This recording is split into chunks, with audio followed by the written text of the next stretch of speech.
خدا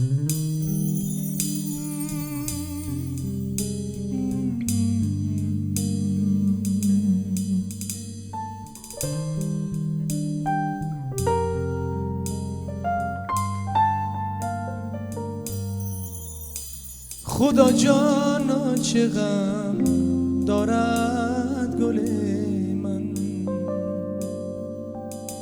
غمی او را بده اندر دل من. خدا جانا چه غم دارد گل من، غمی او را بده اندر دل من. نمیخوام ز غم آزرده گردد، نمیخوام ز غم آزرده گردد. چراغی محفل من، بلبل من، چراغی محفل من، بلبل من.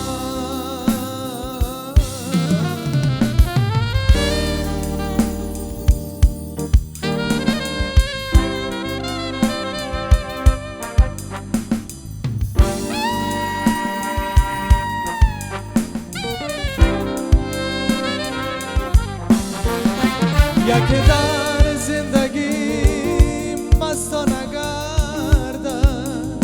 یکی از خشتن بگان نگردد، یکی عاشق شود با صبر و تمکین، یکی عاشق شود دیوانه گردد،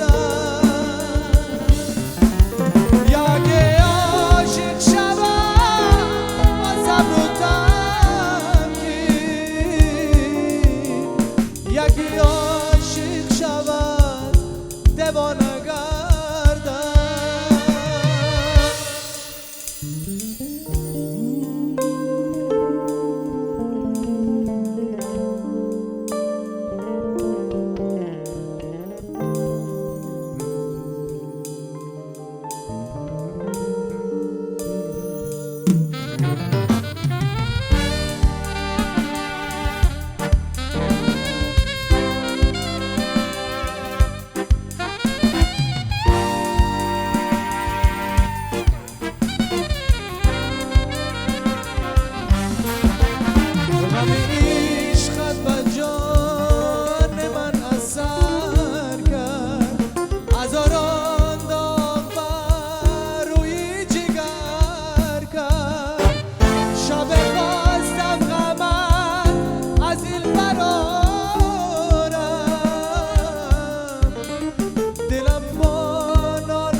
خدا جانا چه غم دارد گل من،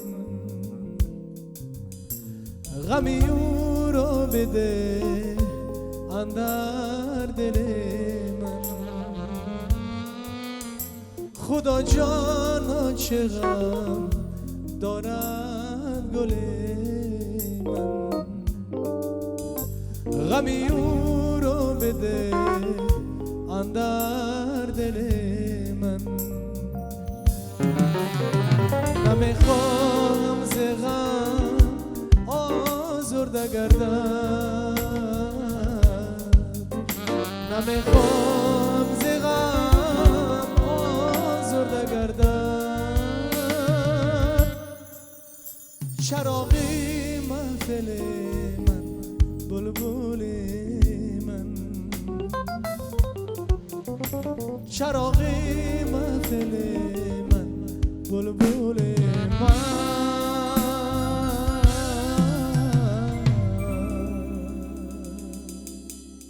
درود عرض میکنیم دوستان عزیز و ارجمند. اومدیم که کمی فضای خانه شما را گرمتر کنیم با برنامه فضا و با برنامه امروز دعوت کردیم و شما نیز در آغاز برنامه شاهد گردیدید. یک نفر سراینده جوانی که فعالیت ایجادی خود را از سال 2004 شروع کرد، فیض علی فاضلوف.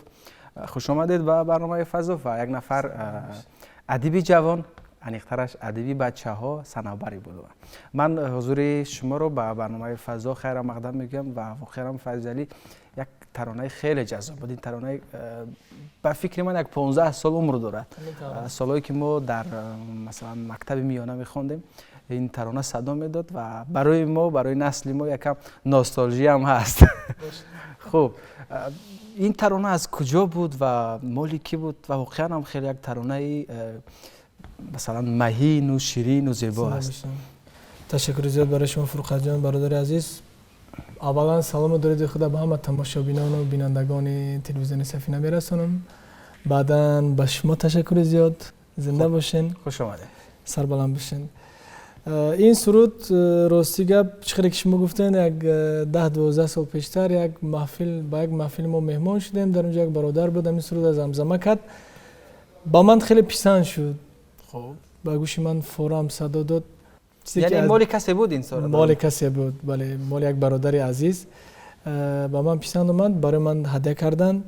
با من این سرود گرفته به نزد برادر عزیز صاحب خیران جان زنده‌یاد تکمیل همون است، یک جابجا گذاری کردند. سرود هم خیلی خوشرو کردن، زیبا کردن، برای ما پیشنهاد دادن. و همون سالهایی که شما شروع کردید ترانه های عشقی و ترانه های لیریکی و ترانه هایی که بیشتر مهین و آرام بودن، با همین گونه یک سبک خاصه به صنعت استرادای تاجیک وارد گردیده. خاصتا یک ترانه‌ای که همراه ولی جان عزیز خواندن. بله، با خدا سپیده ها بیت سیاه است. این یکی از اولین ترانه هایی بود که مردم است با همین ترانه شما را فکر میکنم شناختن. چگونه شد که این ترانه را با ولی جان مثلا انتخاب کردید بخونید؟ وقتی پای تنظیم این سرود بودیم، همون شب و روز ولی جان از خوجند به دوشنبه با مهمونی اومدند، این سرود یک ناگهان گوش کردن. بعد پیشنهاد شد که این سرود ما همراه هم میسراییم. همین طور هم شد.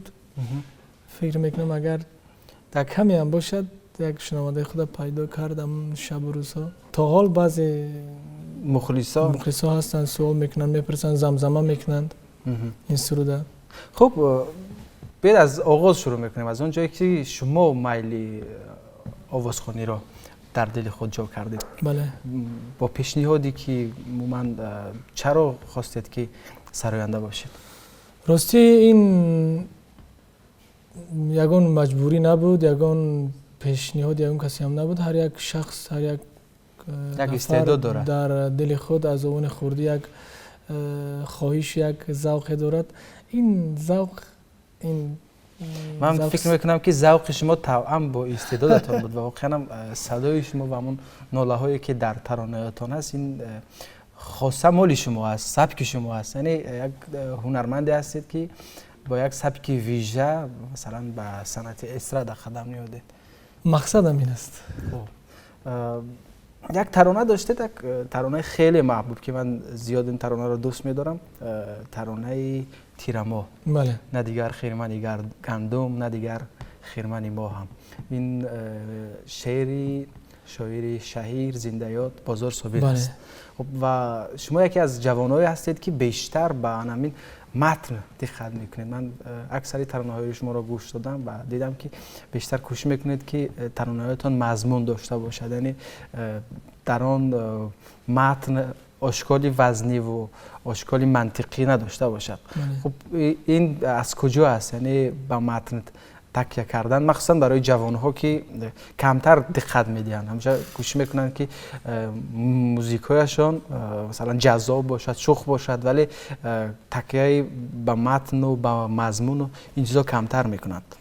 اگر موسیقی خوب هم باشد، تنظیمش هم به درجه اعلی هم باشد، عالی هم باشد، وقتی که سخن مضمون ندارد، شعر مضمون ندارد، یگان حرف، یگان نکته خطا که میشود،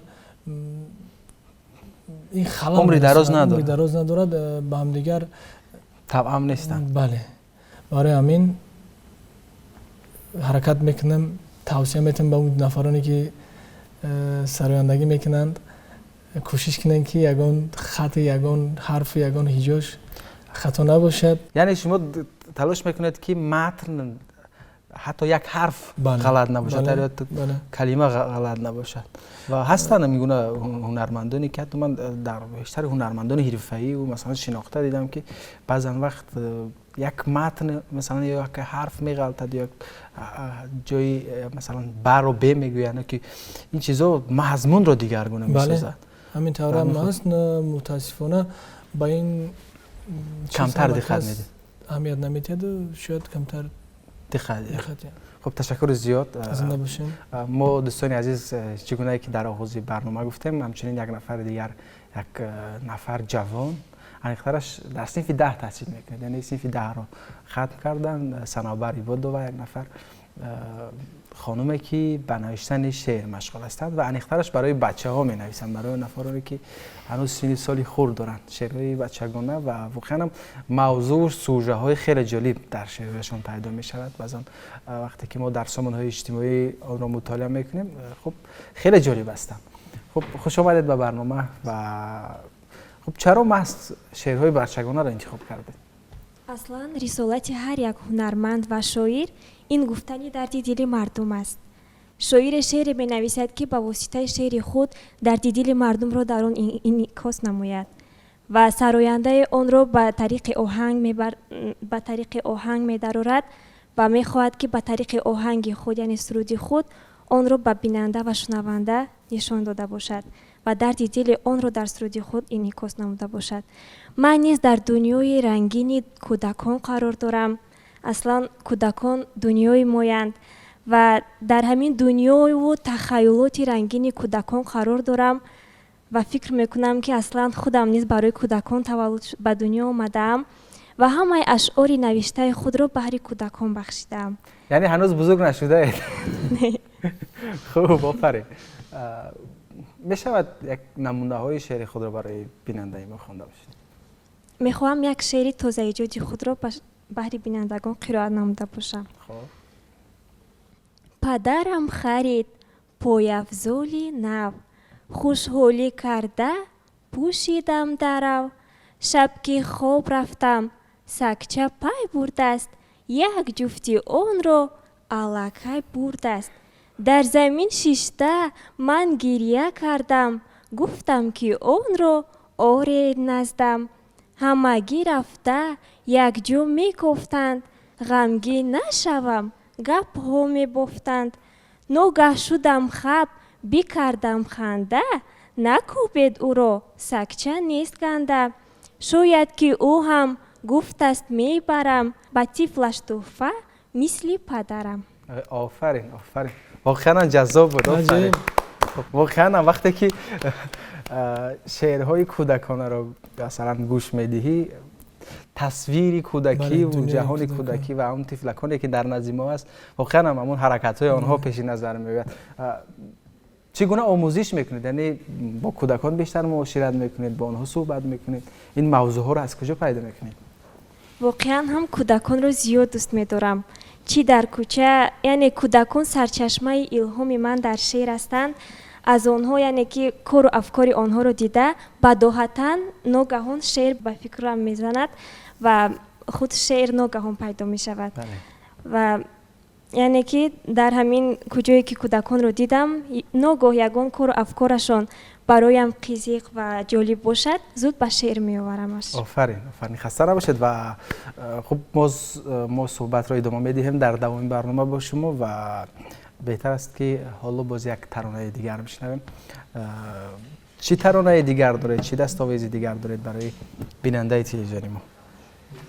راستی ما تصمیم گرفته بودیم، این تصمیم ما یک سال پیشتر بود که ما با این برنامه در این برنامه شما ما اشتراک میکنیم. از همون سرودایی که تا همین روز ما سراییدیم مصلحت کردیم که همون کدومش که با اون برادرها پیسند هستند همونا شما بله. و بیننده عزیز یادآور میشم که بینندگان میسازیم و بله بیننده عزیز یادآور میشم که گروه نوازندگانی که در اون طرف استودیو ایستادند گروه درج هستند. ما قبلا ایشان رو به برنامه دعوت کرده بودیم و واقعا هم موسیقی های جذاب دلنشین آنها پیشنهاد بیننده ما شده بود. من شما را نیز خوش آمدید میگم به برنامه فضا. واقعا در این گروه نگفته نماند که همه استادان فعالیت بله دارند. و واقعا هم کارهای آنها حرفه‌ای است، کارهایی دارن که جذاب و دیدنی است و تاجیکستان رو در چندین فستیوال ها نیز معرفی کردند. شما رو نیز خوش آمدید میگم، واقعا هم از حضور شما در برنامه امروز شده هستم. ترانه‌ای که گفتید پیشنهاد می‌شود ترانه نوبتی با نام نیلوفر. نیلوفر. بله.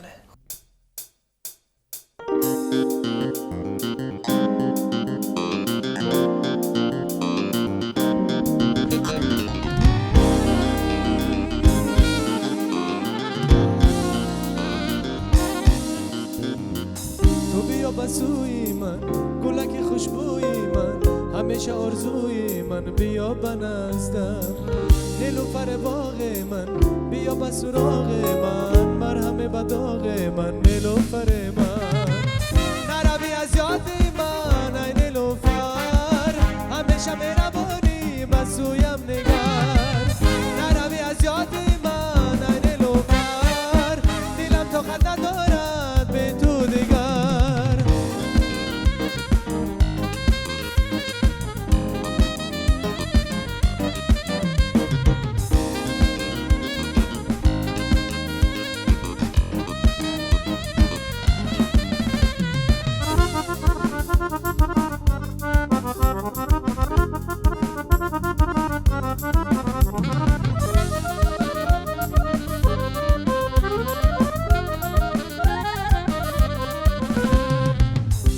فرما برای تو بخوانم، بیا که به تو زار ناتوانم. از روزی در آغوشم گرفتی، بیا در این جهان به تو نتانم. نروی از یاد من ای نیلوفر، همیشه مهربانی بسویم نگر. نروی از یاد من ای نیلوفر، دلم طاقت ندارد به تو دیگر.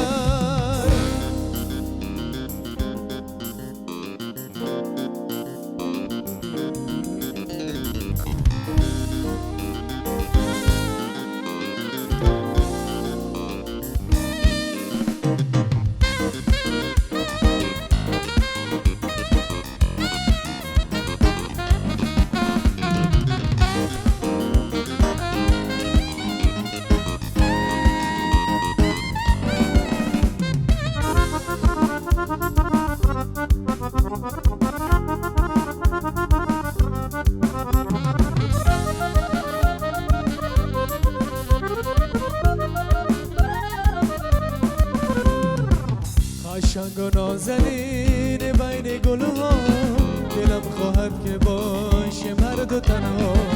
بیا دستم بگیر نیلوفر من، نگردم جدا از همین ها. نروی از یاد من ای نیلوفر، همیشه مهربانی بسویم نگر. نروی از یاد من ای نیلوفر، دلم طاقت ندارد به تو دیگر. نروی از یاد من ای نیلوفر، همیشه مهربانی بسویم نگر. نروی از یاد من ای نیلوفر، دلم طاقت ندارد به تو دیگر.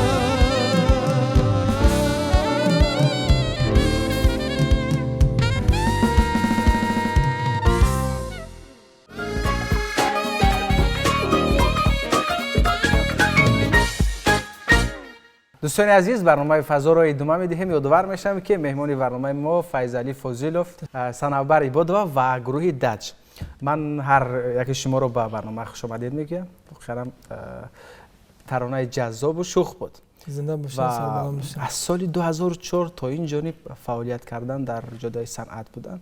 سالی کم نیست فکر میکنم. یعنی شما یک نسلی بودید که مثلا چند نفر جوانان در همون سال از سال 2000 این جانب در صنعت استرادای تاجیک پیدا شدند و خب با نوگانی، با ترانه‌های جذاب، با یک سبک خاصه مثلا آوازخوانی کردند و بیشتری آنها در نیمه راه از راه خود برگشتند، یعنی دیگر این راه را ادامه ندادند. شما را چی تا به اینجا آورد و خب عموما برای شما چی انگیزه می‌دهد؟ برای ایجاد ترانه ها؟ یگان کار نیست که مشکلی نداشته باشد و به مشکلی حل شود. بعضا وقت می شود که مشکلی ها خیلی آدم دل سرد می سازن. با یک وقتایی می شود که یک چیزی که است که یک صدایی است، یک اکاردی است که از داخل صدا می‌دهد، با سرودخوانی با ذوق دیگر می بخشد.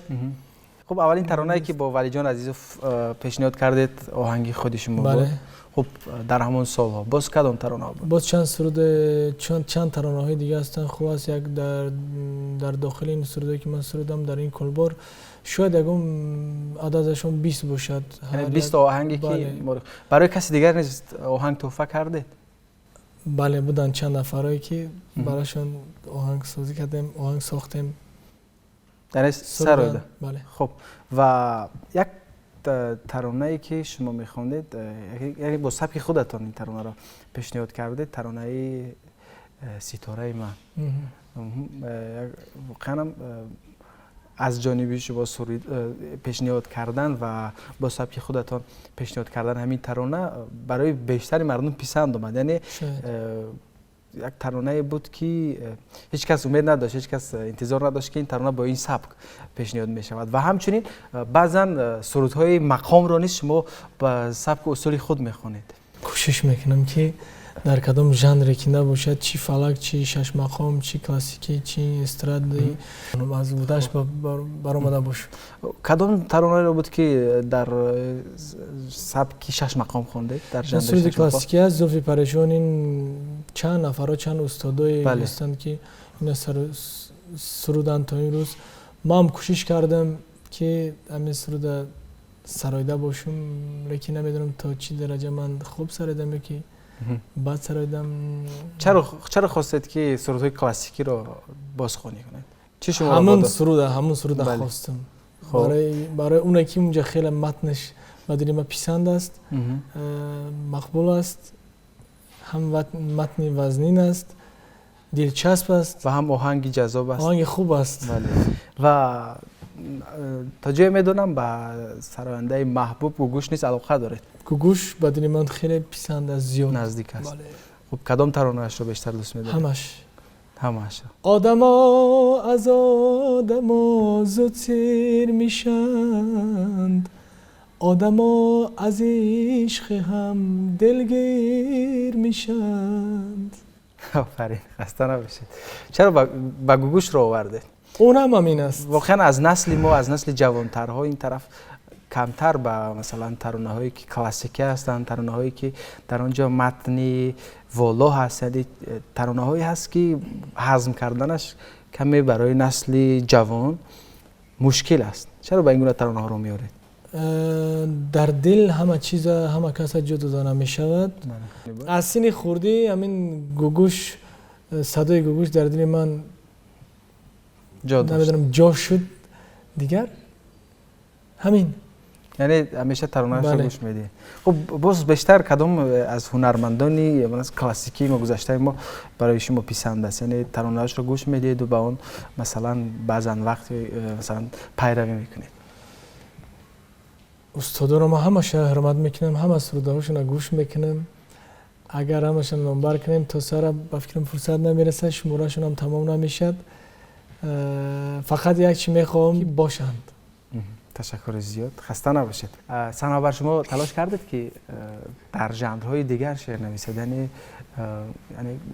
ژانرهای مختلف شعری است و مثلا این گونه تلاش از جانب شما بود؟ همین گونه تجربه کردید که کم شعرهایی که مثلا موضوعهایشان دیگرگونه باشد، یعنی کمتر جدی‌تر باشن، از سمت‌های دیگر باشد این چیز؟ کوشش کردم که در ژانرهای دیگری سنتی نیست شعر ایجاد نموده باشم، اما اینش هم برای کودکان. توانستم که مخمس برای کودکان ایجاد نموده باشم که این مخمس پیروی به شعر گلچهره سلیمانی یعنی بیبی جان بود. گرچنده یعنی که موفق هم شدم، یعنی خودم حس می نمایم و باز کوشش کردم که سرود نیز ایجاد نمایم. خب می شود همون مخمسی که نوشتید رو پیشنهاد کنید؟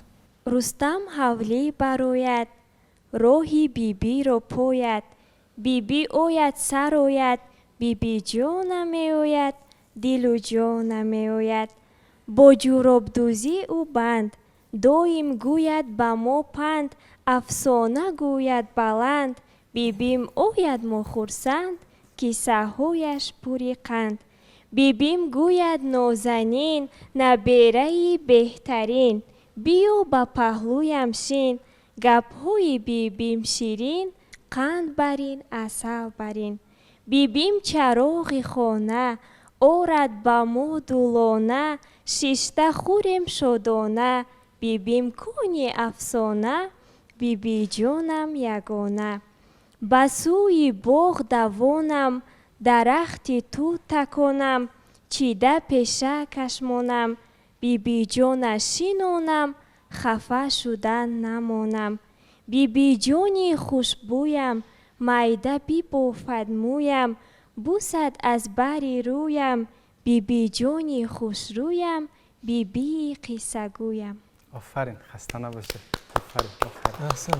آفرین. و یادآور میشم که صنوبر اشتراکچی آزمون جمهوری فروغ صبح دنیایی است و الکی در دور ناحیوی در ناحیه سینا جای اول را گرفت در میان خواننده ها. با شما را تبریک میگیم و باور داریم که تو دور جمهوری همین گونه خودتون رو معرفی میکنید. خب همین نظامنامه آزمون یعنی یکم جدی‌تر است. باید که شما در سبک‌های مختلف شعر نویسید، یعنی داستان بنویسید، مخمس نویسید، رباعی، دو بیتی. خب چیکار میکنید؟ یعنی همه‌شون رو با همین سبک می‌نویسید؟ یعنی من فکر میکنم که اگر شما این کارو کنید تجربه اول میشه در ادبیات ما. بله، اولین باری بود که مخمسی بچگانه نوشتم و کوشش میکنم که در ژانرهای دیگری، یعنی که ادبیات بچگانه ژانرهای گوناگونی دارد، از قبیل چیستان، تزگویک، چیگیلک، داستان و دیگر نمودی ژانرها نیز در ادبیات برای کودکان وجود دارد. من کوشش میکنم که در تمام این ژانرها نویسم و به آزمون پیشنهاد نموده باشم. خب با کی همکاری میکنی؟ استادم در راه ایجاد استاد خیرالدین خیراندیش هستند و با استادان زیادی که برای کودکان ایجاد می‌نمایند همکاری دارم، از قبیل لطفت کنجی و استاد جوره هاشمی و غیره هستند. خب از شاعری بچه‌های خودمون کی برای شما پسند است؟ بیشتر استاد جوره هاشمی، یوسف جان احمدزاده، لطفت کنجی و رحمت نظری، محبوبه نعمتزاده، موجوده حکیم و اینها یعنی شاعرانی هستند که برای کودکان بسیار هم عالی انشا می‌نمایند. خب آره. و از پیرو سلیمانی؟ پیرو سلیمانی یعنی از اونایی که کم ایوش، از اونایی که در همین جاده مثلا در همین سمت ادبیات بچگانه اولین شعرها را گفتن و اولین کارها را کردن. خیلی این نفرانی بودن که خیلی کارهای موفق کردن و فکر میکنم ادبیات بچگانه ما نیاز دارد به اون نفرانی که به شعر خاصتا همین گونه موضوعها پیدا میکنن و برای بچه‌ها مینویسن و من برای شما در اینا موفقیت میخوام. تشکر زیاد. و فیض علی باز چی ترانه است که پیشنهاد میکنید؟ ترانه نوبتی با نام دلبر من، این یک سرود اولین بود که من سرایدم و پیشکشی هواداران و مخلصان گرداندم. کدام سال بود؟ با همین سرود من شناخته شدم. سال 2004 سال بود. اولین ترانه شما؟ بله. خب باشد و ما مشتاقیم که ترانه را بشنویم. بفرمایید.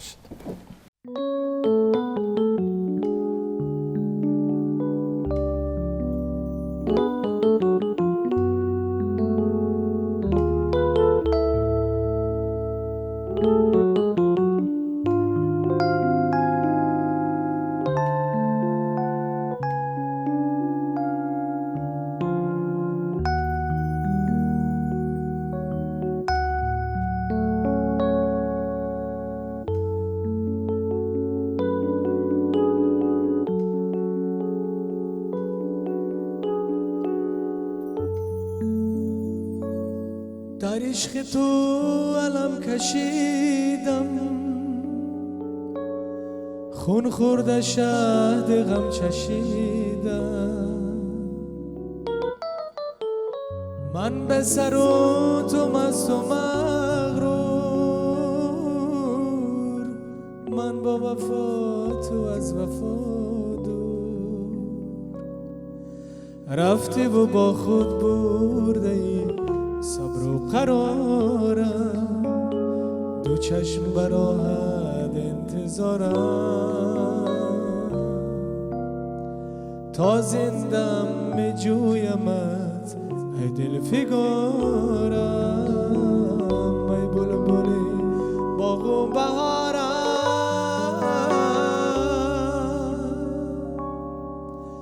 رفتی چرای دل بری من ای گوهری من ما پیکری من یار که درایی از دری من ایم صدای بی صدا ای سروری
خواهم با کس آشنا نباشی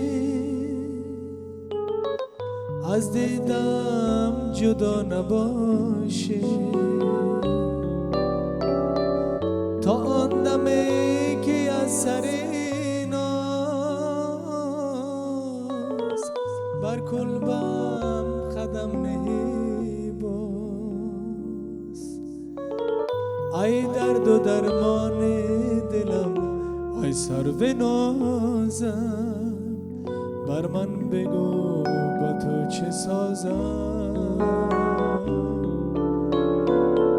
نزدم بیان تا وصل عشق را بنازم رحم نما مرهم رازم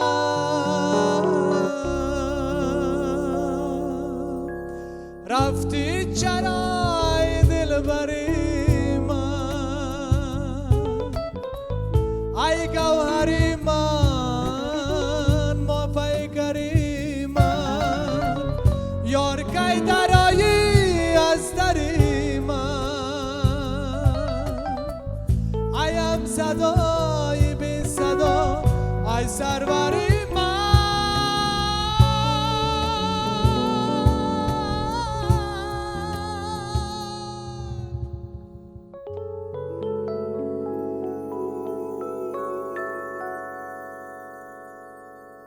ادامه برنامه فضا از دوستان عزیز یادآور میشم که فیضعلی مهمانی ما هستند که یک ترانه دیگر رو پیشنهاد کردن باز هم در همون سبک و شیوه خود که واقعا هم جذاب بود. گفتید اولین ترانه من است، آهنگش هم مال خودتون است؟ نه، این آهنگ مال برادر عزیز زنده یاد من صاحب قرانجان ناظم است که روحش شاد باشد. این سرود این مال همون برادر عزیزم است که برای من ساخته بودم وقت. متنش مال کی است؟ متنش هم کم کم متن می نویسوندند خودش. خب واقعا در مورد ترانه‌ای که من قبلا برای شما گفتم، ترانه تیرماه، این ترانه را از کجا انتخاب کردید و آهنگی کی بودین؟ واقعا خیلی آهنگی جذاب، خیلی یک ترانه پرمضمون و والا است که من هر بار این ترانه را گوش میکنم. این سرود مال برادر عزیز فخرالدین است. مؤلف این سرود فخرالدین، اسمشون فخرالدین است. اون نفر به من زنگ زدن همون شب و روز این سرود پیشکش من کردن که موسیقی را آنیخترش این با دیگر متن بود. بعد همین شعر استاد بازار صابر برای من خیلی پسند بود. جو کرده همین در همین جو کردم. ما برادر فخرالدین با اون نفر گفتم که قبول است، من ان شاء الله که سرود شما را میسرایم، لیکن با این متن نه، با این متن. و موفق نیست شد. شاید. بله. میشود که یک پارچه‌اش رو. نه دیگر خرمن گندم، نه دیگر خرمن ما هم، با هوا تو دی ابرم، با زمین تو دی کاهم. نه دیگر خرمن گندم، نه دیگر خرمن ما هم، با هوا تو دی ابرم، با زمین تو دی کاهم. تیرا ماهم تیرا ماهم تیرا ماهم تیرا ماهم، همه دردم همه زردم همه رنجم همه گردم. زنده باشید. روزیت خسته نباشد. روحی استاد زنده‌یاد بازار صابر شاد بود که همین گونه متن ها و همین گونه شعرهای خیلی والا و شنیدنی و واقعا این جذاب سرود دارن. همین شعر برای خودشون اونو نوشته بودن. یعنی تیرما هم بله. شما اشعار استاد بازار رو زیاد مطالعه میکنید. بیشتر از شاعران به کی توجه دارید؟ آشنایی دارم با اشعار همشون، کم کم آشنایی دارم. یعنی بله، با خبر هستم. هر نفری که مثلا در جاده آوازخوانی است حتمی است که بله مطالعه کند. تشکر زیاد. خسته نباشید. سلام باشید. از حضور شما در برنامه امروز خیلی شاد شدم. زنده باشید. صدای شما اون صدایی است که اوجیان بیشتر تاثیر بخش است. یعنی هر وقتی که ناله های زیبا میکنید همون تاثیر موسیقی، تاثیر آهنگ شما زیادتر می شود. این البته نگاهی من است، من که کمتر مثلا علم موسیقی را میدونم، یعنی یک نفر شنونده هستم، ولی به فکر من که همین گونه است که هر وقتی که همون در ترانه هایتان ناله های زیبا میکنید اون وقت تاثیر موسیقیتان دیگرگونه میشه. خوش آمدید و صنوبر شما نیز خوش آمدید به برنامه ما. خب میشود چیزی دیگری برای بیننده ما از اشعارتان پیشنهاد کنید؟ افسانه گفت مادرم، بهر من و خواهرم، افسانه عجب دراز، گویا که کردیم پرواز. بود است در یک مملکت، شاه دختر با نزاکت، عجب مهین و دلبر، نامش بوده صنوبر. گویا که من ماه بودم، دختری پادشاه بودم، زندگی کردم در قصر، خوشحال بودم یک عصر. افسانه عجب رنگین، خوابم برد از چه شیرین. آفرین آفرین آفرین. احسن. از کودکی های خودتون، از همون خاطره های کودکی که دارید از دوره های بچگیتون چیزی می نویسید؟ اون زمان برای شما الهام میدهد؟ اون خاطره ها پیش نظر شما میاد؟ اون همه اون را شعر میکنید؟ بله البته هنگامی که شعر می نویسم خود را کودک فکر میکنم و همون در شعرهایم بیشتر قهرمان‌های شعرهایم خودم هستم. یعنی اول کودکی خودتون را تصور میکنید. آفرین. بهترین. خسته نباشید و ما باور داریم که صنوبر در این سمت یک نفر شاعری موفق می شود و تمامی بچه‌های کشور، تمامی کودکان کشور صنوبر را دوست می‌دارند و حتی برای کلانسالان شنیدن این گونه شعرها خیلی مثلا جذاب و دلنشین. خوش آمدید. خسته نباشید. من از حضور همه شما خیلی شاد شدم. شما رو بار دیگر به برنامه فضا خیر مقدم میگم. یادآور میشم که مهمانان برنامه امروز ما بودن گروه دج که خیلی موسیقی های جذاب برای ما پیشنهاد کردن با هماهنگی فیض علی فاضلوف و صنوبری بود و یک نفر ادیب جوان. من همه شما رو بار دیگر خوش آمدید میگم. باور دارم که یک زمانی دیگر با ترانه های دیگر، با شعرهای دیگر در همین سفره می نشینیم و صحبت میکنیم. خوش آمدید به برنامه ما و دوستان عزیز، همین جا به انتهای برنامه موزه فضا رسیدیم. اگر برنامه ما برای شما پسند آمد، ما خیلی از این شاد هستیم و آرزوی آن را داریم که همیشه فضای خانه شما گرم باشد، مثل ترانه های فیض علی فاضلو. زنده باشید. زندگی شما پر از عشق باشد. همینجا به اتمام برنامه رسیدیم. خیر تا دیدار دیگر.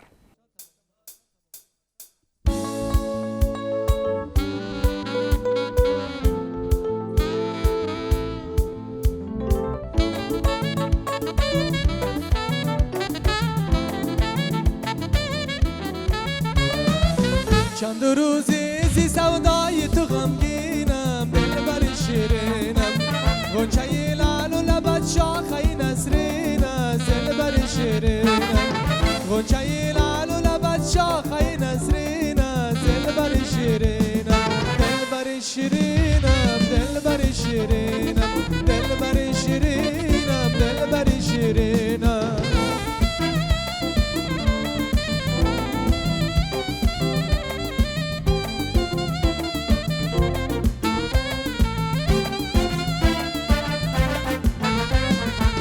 حالا یار جان زیغم از سوخته بو کبابم، دلبر شیرینم، تو به غم شیشته بو من در عذابم، دلبر شیرینم، در این دنیا وفادار نکردی، دلبر شیرینم، دلبر شیرینم، دلبر شیرینم، دلبر شیرینم، دلبر شیرینم، دلبر شیرینم، دلبر شیرینم، دلبر شیرینم.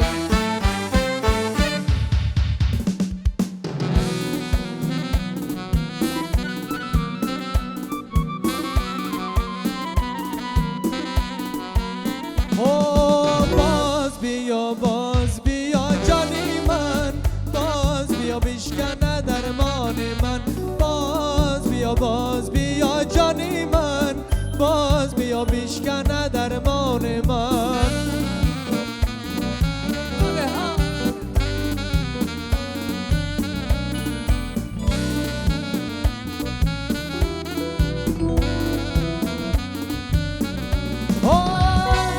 کبوتر خیرا میدند، کشتی تو ما را با خندیدند، مثل کبوتر خیرا میدند، کشتی تو ما را با خندیدند. میروی با ناز نظر میکنی، سوختنی ما را زی دستی غمت، میروی با ناز نظر میکنی، سوختنی ما را زی دستی غمت. باز بیا جانی من، باز بیا بشکنه درمان من، باز بیا جانی من، باز بیا بشکنه درمان من. بار عشقت کشیدیم چند سال، باز بیا آرزو و ارمان من، بار عشقت کشیدیم چند سال، باز بیا آرزو و ارمان من.